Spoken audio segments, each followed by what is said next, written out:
관양 우리 왕대추 연구에서 심상철 회원의 농장에 임태평 회장님을 모시고 오늘 강의를 시작하겠습니다. 먼저 심상철 농장주께서 먼저 인사 말씀 한번 해주시기 바라겠습니다. 네, 반갑습니다. 저희 농장까지 오셔가지고 교육받는다는 걸 너무나 감사와 영광스럽게 생각합니다. 뭐 좋은 교육이 되고 앞으로 저도 잘하겠지만 여러분들도 좋은 농사 지어가지고 유정의 미를 거둘 수 있도록 우리 교육받읍시다. 오늘 이렇게 단양에 천황대추 연구반 반원님들 모시고 같이 공부하게 돼서 대단히 영광스럽고 그렇습니다. 아주 반갑습니다. 반갑습니다. 저는 어상천면 율곡리 27번지에서 사과대추 한 600 정도 심어놓고. 그러셨구나. 네, 저 김호진입니다. 매폭 우덕리에 나무 천황대추 500주 심었습니다. 네. 가곡면 가대리 그 문화마을에 사는 이병주라고 합니다. 기촌한 지 한 4년째 됐습니다만 네, 그렇죠. 펜션을 주로 운영을 하고 있고 그렇군요. 땅을 이제 얼마 전에 아버님이 주신 돈으로 네. 한 1,200평을 샀어요. 네. 콩만 지금 심고 있는데 네. 지금 이런 대추, 사과대추 이런 네. 거 먹어보니까 참 맛있더라고요. 네. 좀 심어보는 곳이 어떻겠나 하는 관심 내서 네. 이 교육을 한번 참석을 하게 됐습니다. 그러시구나. 네, 네. 네, 네. 감사합니다. 네. 네, 저는 가곡면 보발리에 900평에다가 한 180주를 심었어요. 사과대추를 심었어요. 네, 네. 4년 조금 됐고요. 어상천면 대전리에서 700평 정도에서 300주, 네. 한 330주 심었는데 네. 한 300주 정도 지금 하고 있어요. 네. 저는 단성면 가산리에 살고 있는 정의경입니다. 예, 그러시죠. 안녕하셨어요. 주요적으로 그 생리적인 그 문제가 있어서 나무의 성장을 괴롭히고 제대로 성장 못하게 하고 그러는 원인들이 있어서 제가 이렇게 주요 생리 장애에 대해서 뽑아서 여러분한테 메모해 드렸습니다. 여기 보면 이제 생육이 부진한 증상으로는요, 냉해나 냉동 피해나 미숙 퇴비를 주었을 때 뿌리 성장이 좋지 않습니다. 이것이 어떻게 보면 생육 부진으로 봤는데 생육 부진을 일으킬 수 있는 요소가 이런 것들이다 그 얘기예요. 이럴 때의 그 대응 기술로는 아미노산이나 미량 요소, 효소 이런 것들을 보충해서 뿌리를 다시 건강하게 만들고 잎을 성장시키는 데 도움이 되게 영양제를 주어서 고쳐 나가는 것이 이 기후 변화나 생육 부진의 치료 방법이라고 볼 수 있습니다.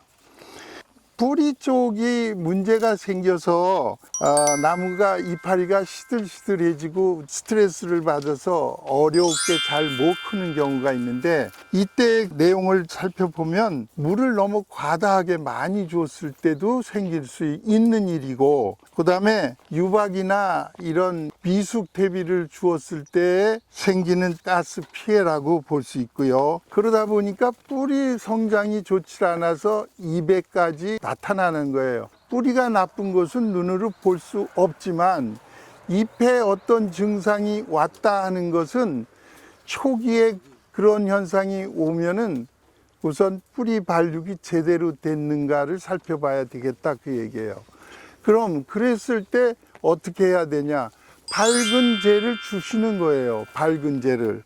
뿌리에 밝은 재를 주고 EC 체크를 해서 거기에 알맞는 양분을 투여해 준다든지 미량 요소를 더 첨가해 주신다든지 해서 고쳐 나가는 수밖에는 없죠. 잎이 말리는 현상이라든지 이 열매가 잘 크다가 쪼그라져서 떨어진다든지 이런 것들은 정말 생리작용이에요. 생리작용. 거름을 잘못 줬다든지 토양을 잘못 간수했다든지 물을 과다하게 줬다든지 덜 줬다든지 이런 생리적인 것이 원인이 되기 때문에 평소에 물 관리도 잘하고 영양 관리도 잘해 주시고 또 그러시다면 잘 되겠으나 그래도 날씨 때문에 영향을 받아서 잘못되는 것들은 대응 기술로서 뭐 농약 이름들을 이렇게 썼습니다. 그거는 제가 제 밭에서 줄 수 있었던 농약들을 쓴 거니까 이것들이 뭐 선전하는 것이나 이렇게 생각하시지 말고 나는 이렇게 쓰고 있는데 여러분들 참고하시라고 쓴 농약들을 나열해 놓은 거니까 참고들 하시면 되겠습니다.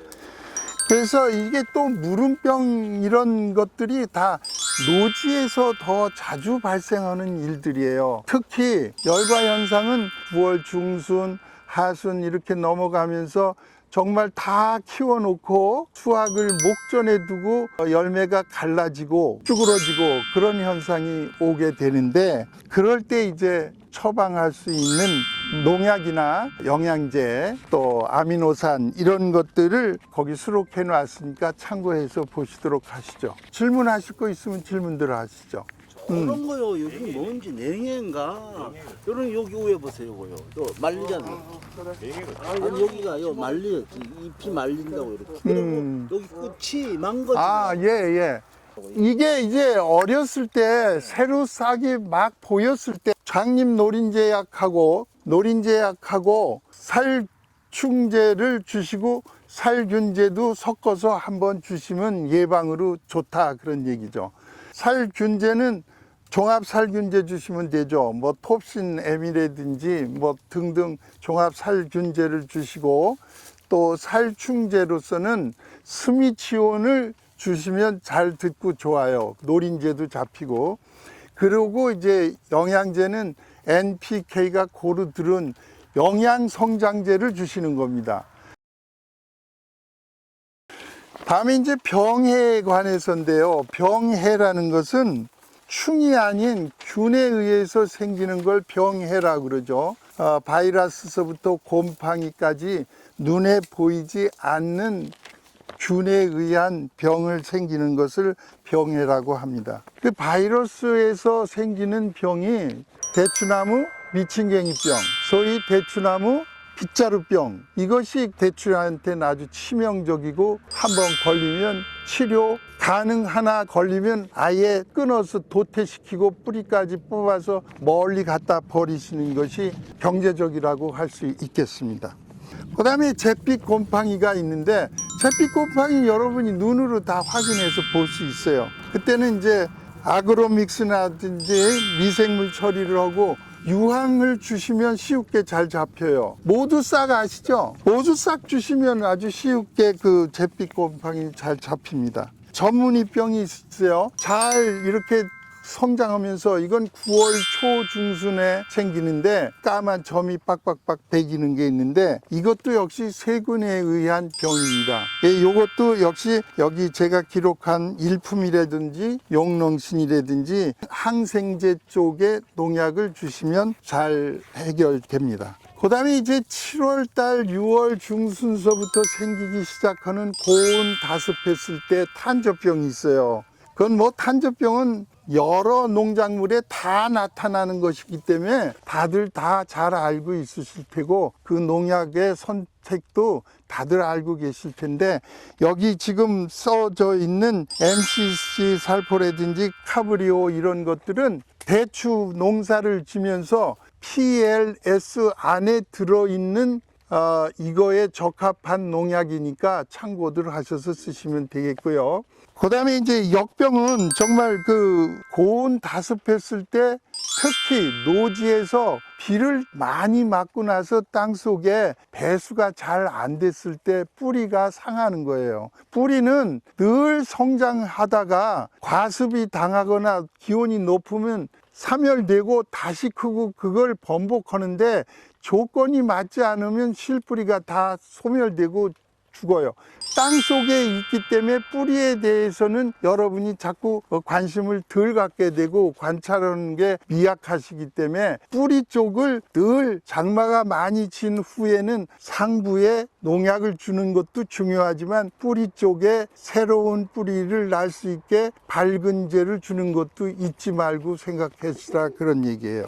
그 다음에 녹병 역시 고온 다습했을 때 생기는 것이기 때문에 방지는 이제 하우스 같으면 맨날 문은 열어놓고 하겠지만 그래도 더 온도를 떨어뜨리기 위한 최선의 방법을 다해서 온도도 내려주시고 환기, 통풍, 그리고 태양이 잘 들게 그렇게 해 주셔야 되겠는데, 그렇게 하기 위해서는 전지전정을 하면서 과감하게 해놓고 처음부터 가면 한여름에도 환경에 적응해서 지가 튼튼하게 클 수 있는 것이 아주 썰렁할 정도로 키워나가야 결과하는 9월, 10월에 열매가 급속도로 크는 생식 성장하는 데에 지장이 없이 잘 익어간다, 그런 얘기입니다.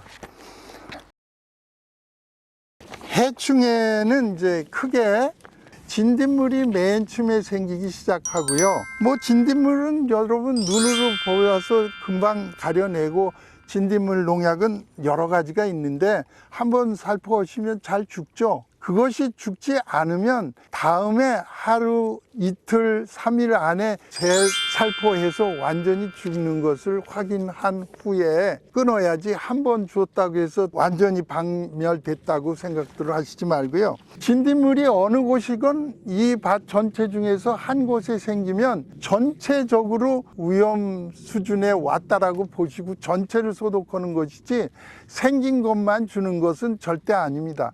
이것은 어떤 병증이라도 다 마찬가지 얘기입니다.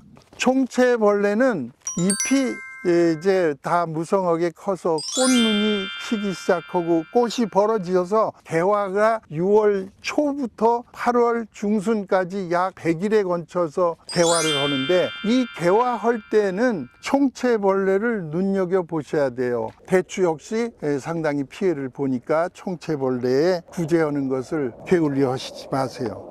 매미충은 이건 이제 갈색무늬 매미충이라든지 모무늬 매미충이든지 이건 다 매미충류에 속하는데, 이것이 대개 5월에서 6월 달에 상당히 많은 충들이 이동하고 산란을 하죠. 그때는 스미촌이나 또는 코니도를 저는 많이 쓰고 있습니다. 개화기에 약해에 대해서 주의해라, 이렇게 사람들이 많이 권고하고 그러는데요. 대추는 100일간 연속해서 꽃이 피기 때문에 그날 농약 준 것에서 수분이 안 돼서 꽃결혼이 안 됐다 해도 그 다음날 하면 되니까 별 관계 없고요. 우리같이 풍매에 의해서 꽃결혼이 되는 식물은 꽃결혼을 시키는 매개 곤충이 필요 없는 거예요. 벌, 나비가 사실 필요 없어요. 미풍이 불고 있잖아.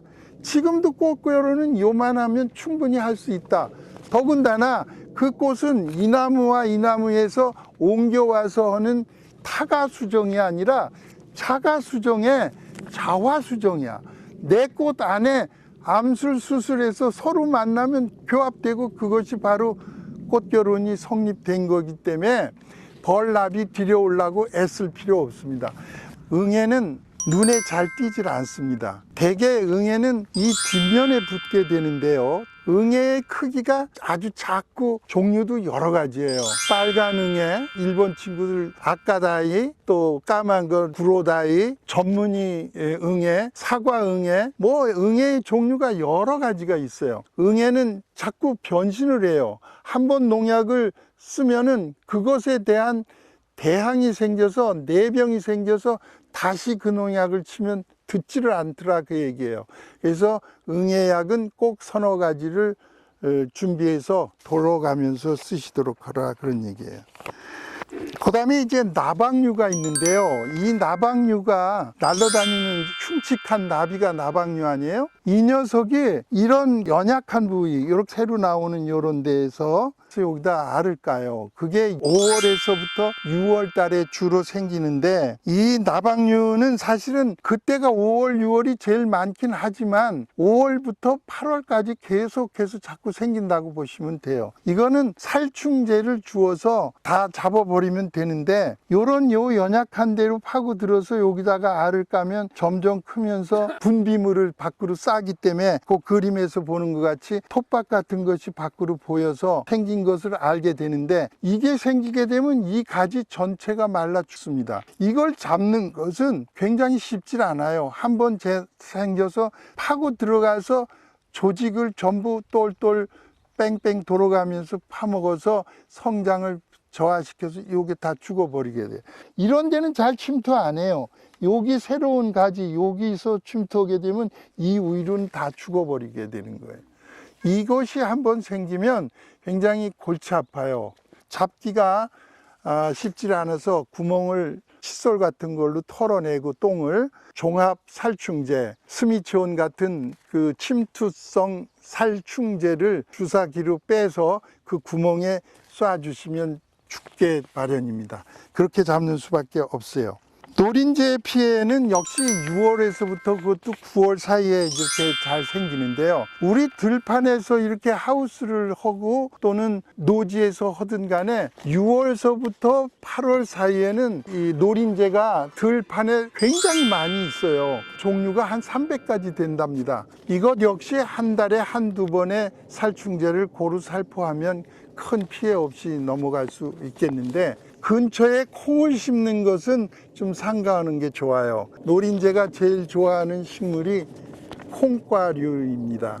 그러니까 밭둑 같은 데에 콩 심고 하는 건 적어도 남이 하는 건 말릴 수 없지만 나는 하지 않는 게 좋겠습니다.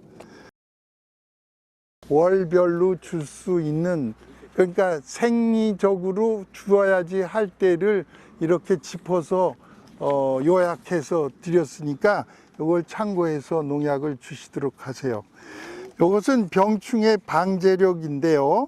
생육기에는 살균제, 살충제, 영양제를 기본 예방하는데 진딧물 이런 거 톱신이나 스트레이트, 소너트 이런 농약을 이때 주시면 되는데, 대개 발아기는 아까 얘기한 대로 4월 말에서부터 5월 중순까지를 발아기라고 보시면 되겠고, 전개기는 그 5월에서 6월, 7월까지 한참 막 크기 시작하고 막 전개해 나갈, 지금 같은 때가 전개지예요. 지금부터는 엄청 빠른 속도로 크기 시작합니다. 신장기는 지금부터 9월 초까지 계속 하루에 이게 2cm, 3cm씩 크는 것을 여러분은 다 경험했을 거예요. 안 심어 보신 분은 이때부터 제 눈을 하나만 남기고 50cm마다 이렇게 감아줘서 곧바로 올라갈 수 있게 하는 고정 작업을 하는 시기를 신장기라고 하면 되겠습니다. 개화기는 6월 중순서부터 8월 중순까지 약 70여일에 걸쳐서 꽃이 계속 피니까 그때는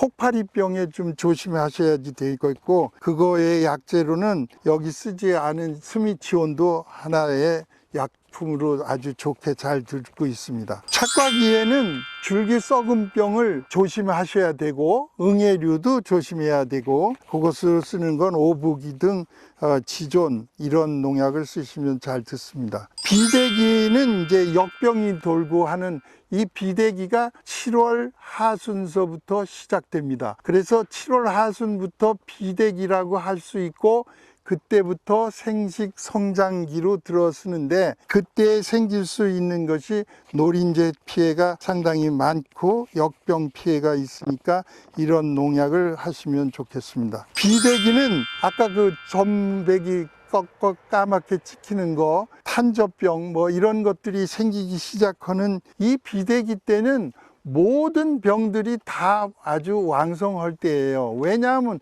한여름 더위에 고온 다습할 때니까 병충도 많을 수밖에 없고 균도 많을 수밖에 없기 때문에 전문이병이나 녹병, 탄저병 이런 것들에 유심해서 잘 관리해 나가셔야 되겠습니다. 수확기가 되면은 병충해는 이제 거의 발병하지 않기 시작하는 때가 수확기 들어섭니다. 9월 중하순 들어서면 이제 수확기에 거의 들어서서 기온도 굉장히 추워지고 이제 병충해도 많지 않기 때문에 그때는 충약 또는 균약을 삼가하는 것이 좋습니다.